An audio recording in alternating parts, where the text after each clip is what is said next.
दोस्तों, नगीना से सांसद चंद्रशेखर आजाद कहते हैं कि वो चमड़ा उतारना भी जानते हैं, उसका जूता बनाना भी जानते हैं, उसको पहनना भी जानते हैं और उसी से सबक सिखाना भी जानते हैं। संविधान को लेकर चंद्रशेखर कहते हैं कि बहुत सारे लोगों ने संविधान पढ़ा होगा, लेकिन संविधान हमारे डीएनए में है, इसे हमारे पुरखों ने लिखा है, हमारे बाप दादाओं ने लिखा है। संविधान से देश चलेगा, मनुस्मृति से नहीं। बहुजन शेर है, बस जगाने की देर है। मायावती को लेकर चंद्रशेखर कहते हैं कि मायावती जी से हमारा खून का रिश्ता है, वो मेरी बुआ है, वो भी बहुजन समाज से आती हैं, मैं भी बहुजन समाज से आता हूं। उन्होंने जो महसूस किया है, जो सहा है, वही मैंने सहा है। इस मूछ को लेकर चंद्रशेखर कहते हैं कि ये मूछें जो हैं कुछ लोगों को बुरी लगती हैं और यही मुझे अच्छा लगता है। अब आप ये सोच रहे होंगे कि मैं आज चंद्रशेखर के बारे में क्यों बता रहा हूं। आज मैं आपको चंद्रशेखर की बायोग्राफी बताऊंगा कि एक साधारण मास्टर के लड़के से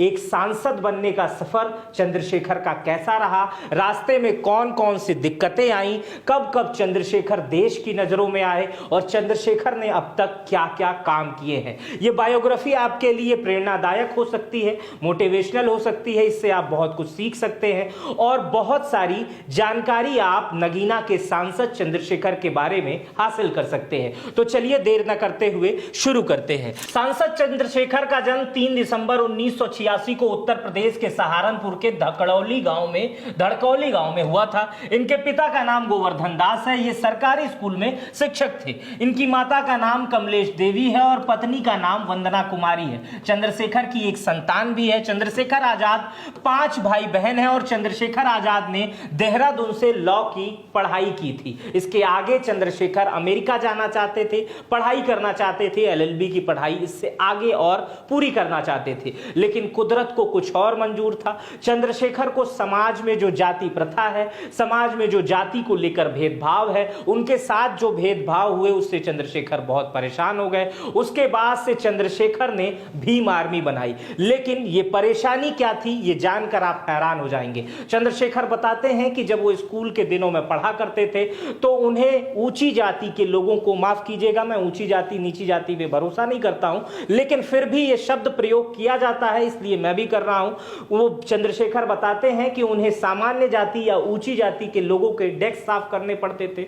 जब वो अपने उनके पिताजी जब चंद्रशेखर के सरकारी स्कूल में पढ़ाने जाते थे तो उस गांव वाले लोग, जो उस गांव के लोग थे, उनके बर्तन को भी बदल दिया करते थे। चंद्रशेखर इस भेदभाव से परेशान थे। वो अक्सर अस्पतालों से लेकर पुलिस थानों तक देखते थे कि अनुसूचित जाति, दलित जाति के लोगों के साथ अन्याय हो रहा है, उनकी कोई नहीं सुन रहा है, न सरकारें सुन रही हैं, न पुलिस सुन रही है, न अगल बगल के लोग सुन रहे हैं। इसलिए चंद्रशेखर आजाद भीम आर्मी का गठन करते हैं। भीम आर्मी का गठन 2015 में होता है, कहीं कहीं इसका जिक्र 2014 में भी आता है। चंद्रशेखर अपने 2 साथियों के साथ मिलकर इसकी शुरुआत करते हैं। एक का नाम सतीश कुमार रहता है और दूसरे का नाम विजय रतन सिंह रहता है। ये सभी लोग और तमाम महत्वपूर्ण लोग मिलकर भीम आर्मी का गठन करते हैं। इसके बाद 2015 वो पहला वर्ष रहता है जब चंद्रशेखर का नाम और भीम आर्मी का नाम उत्तर प्रदेश के, पश्चिमी उत्तर प्रदेश में सुना जाने लगता है। अखबार के पन्ने चंद्रशेखर का नाम और भीम आर्मी का नाम लिखना शुरू कर देते हैं। भीम आर्मी की स्थापना मुख्यतः लोगों को शिक्षित करने के लिए हुई थी, उनके अधिकारों को उन्हें बताने के लिए हुई थी। उसमें ऐसा होता था कि भीम आर्मी से प्रभावित जो पढ़े लिखे लोग रहते थे, जो बच्चे पढ़कर आते थे, भीम आर्मी के लोग शिक्षक बन जाते थे और उन्हीं बच्चों को बताने लगते थे कि आपका हक क्या है, किस तरह से समाज में घटनाएं घट रही हैं और किस तरह से आप उससे उस समस्या का हल पा सकते हैं। यह भीम आर्मी ये काम करती थी। फिर भीम आर्मी और चंद्रशेखर ने कभी पीछे मुड़कर नहीं देखा। भीम आर्मी के बनने के बाद लगातार वो दलित, माइनॉरिटी, ओबीसी संगठन को इकट्ठा करते थे, उन्हें बल देते थे और इसी बल के कारण धीरे धीरे भीम आर्मी और चंद्रशेखर का संगठन बढ़ता गया और चंद्रशेखर की भीम आर्मी प्रकाश में आती गई। पहली बार सितंबर 2016 का समय था। सहारनपुर का छुटमलपुर गांव था जहां पे एएचपी इंटर कॉलेज था। चंद्रशेखर बताते हैं कि यहां पर घटना हुई थी जहां पर कुछ दलित छात्रों की पिटाई की गई थी। उसके बाद से भीम आर्मी और तमाम बड़े संगठनों ने इसका विरोध करना शुरू कर दिया। यह विरोध देश भर में फैला। देश भर के तमाम संगठनों पर जहां भीम आर्मी के लोग थे वो डीएम कार्यालयों पर जाकर प्रदर्शन करने लगे। ये घटना प्रकाश में आई। भीम आर्मी को लोग उसके बाद से धीरे धीरे समझना शुरू किए और सर्च करना शुरू किए गूगल पे कि क्या है भीम आर्मी, कौन है भीम आर्मी, इस तरह की बातें आई। चंद्रशेखर कब प्रकाश में आए इसको जान लेते हैं। 5 मई 2017 वो समय था, सहारनपुर से 25 किलोमीटर दूर एक गांव है जिसका नाम शब्बीरपुर है। उस गांव में 25 दलित के घरों और दुकानों को, दलित आबादी के घरों और दुकानों को जला दिया जाता है। यह घटना पूरे देश में हल्ला मचा देती है। इस घटना को लीड करते हैं उस समय चंद्रशेखर, और चंद्रशेखर की लीड ऐसी होती है कि पूरे देश की मीडिया फिर चंद्रशेखर के बारे में लिखना और पढ़ना शुरू करती है।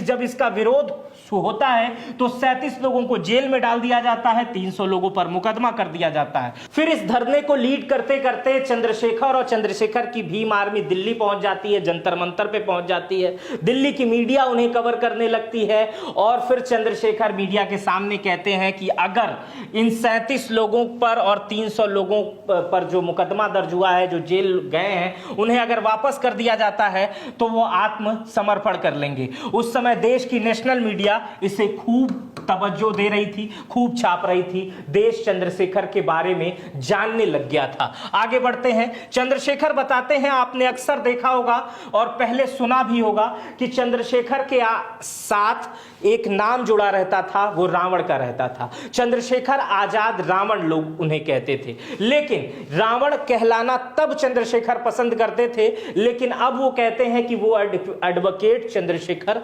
आजाद हैं या सांसद चंद्रशेखर आजाद, आप उन्हें कहिए। लेकिन पहले चंद्रशेखर खुद को रावण भी कहलाना चाहते थे। एक स्टेटमेंट उन्होंने दिया था, उसमें उन्होंने कहा था कि रावण अपनी बहन शूर्पणखा के अपमान के कारण सीता को उठा ले जाता है, लेकिन उनको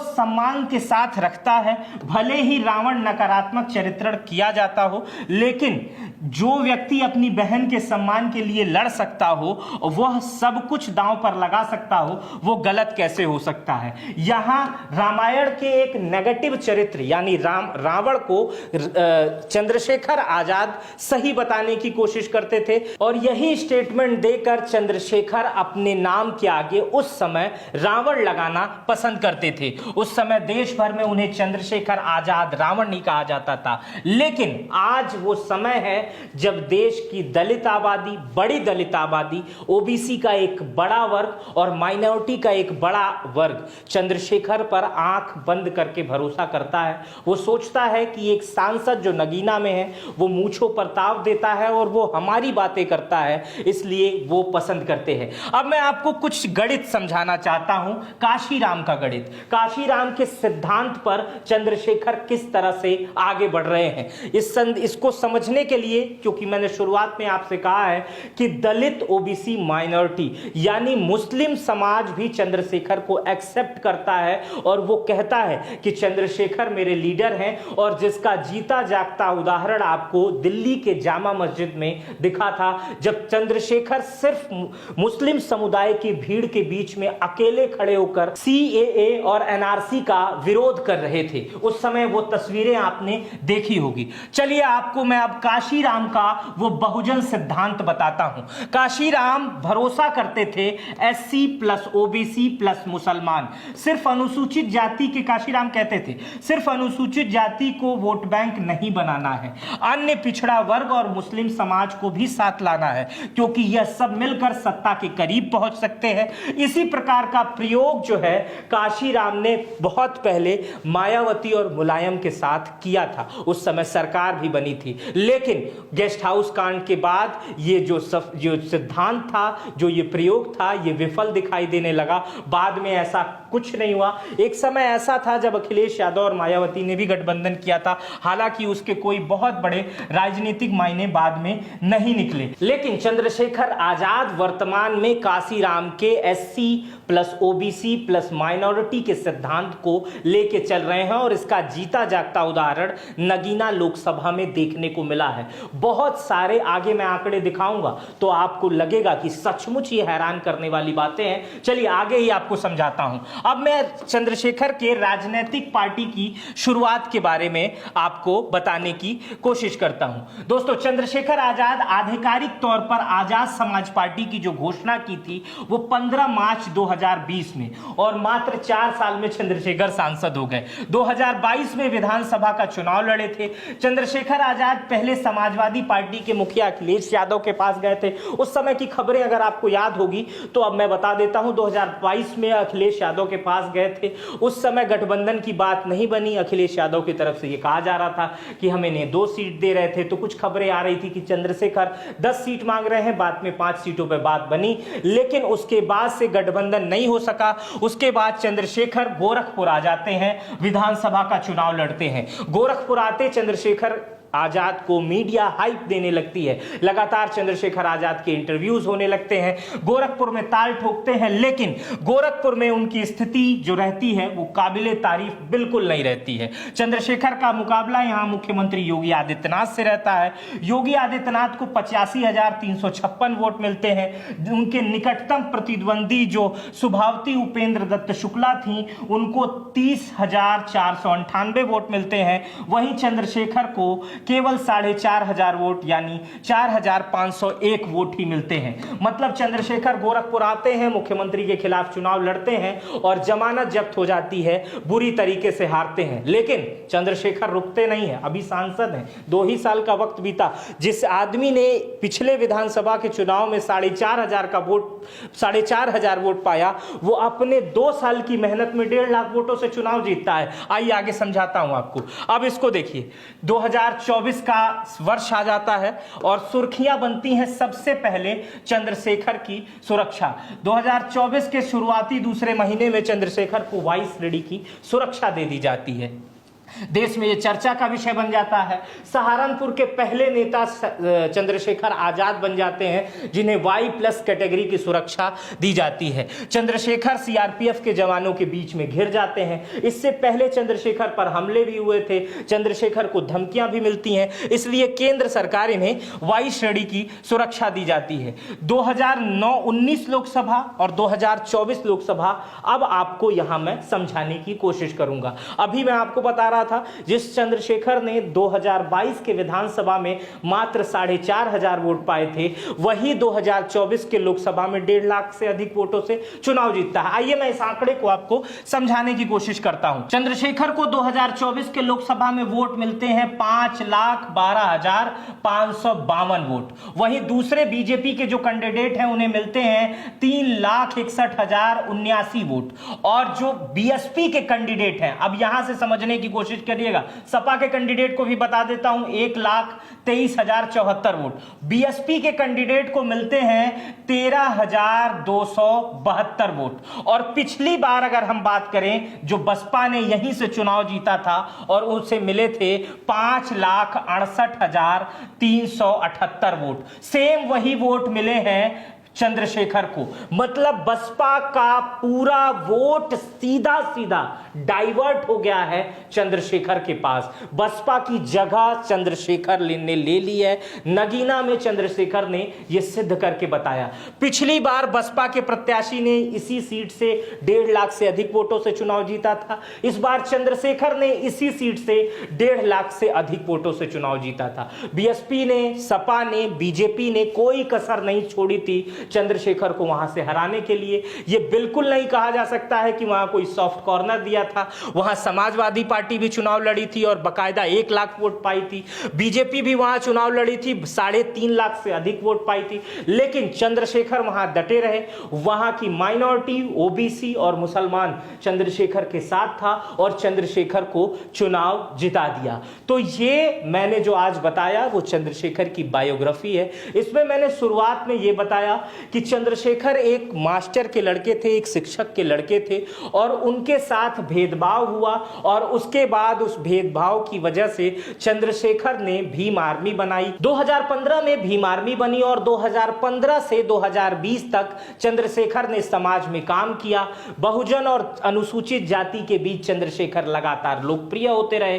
2020 में उन्होंने राजनीतिक पार्टी बना ली और 2024 में वो खुद लोकसभा में चले गए और इस बार कई जगह से उनके प्रत्याशी लड़े थे और उन्होंने अपने राजनीतिक संगठन को भी बहुत बड़ा कर लिया। फिलहाल चंद्रशेखर की ये बायोग्राफी आपको कैसी लगी मुझे कमेंट बॉक्स में बताइएगा। और एक बात और बताइएगा कि आप अगली बार किस नेता की या किस कैरेक्टर की बायोग्राफी जानना चाहते हैं, कमेंट बॉक्स में जरूर बताइएगा। जिस नेता का कमेंट सबसे ज्यादा आएगा मैं अगली बार उसकी बायोग्राफी बनाने की कोशिश करूंगा। और अगर आपको लगता है कि हम अच्छी खबरें दिखा रहे हैं, हम अच्छा काम कर रहे हैं, तो YouTube के नीचे मेंबरशिप का ज्वाइन का बटन है, उसे दबाइएगा, जिससे आप हमारा सपोर्ट करेंगे। मेरा नाम मित्र प्रकाश है। इस वीडियो को पूरा देखने के लिए बहुत बहुत धन्यवाद, बहुत बहुत शुक्रिया। अपना बेहद ख्याल रखिएगा।